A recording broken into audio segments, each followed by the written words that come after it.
Reverse planks are a great exercise for your entire core and the shoulders. Let me show you how it's done. We're gonna get on the mat, we're gonna extend our legs out just like that.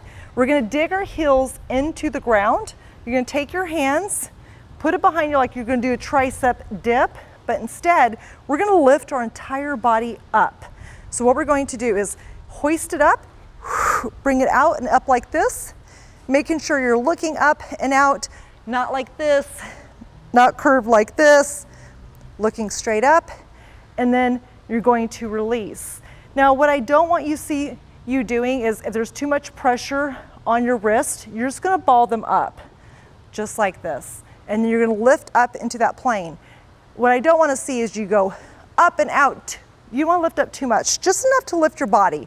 You will be able to feel it, the plank in your body. This is why it's called a reverse plank. It's the same plank motion, but you're using more of your shoulders and your arms. It's more of an isometric contraction in your arms. So you're gonna dig your heels, lift up, squeeze, and breathe. In any plank motion, people like to hold breath.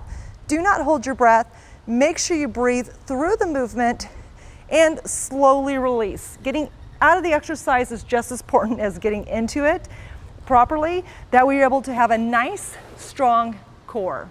And that right there is the reverse plank.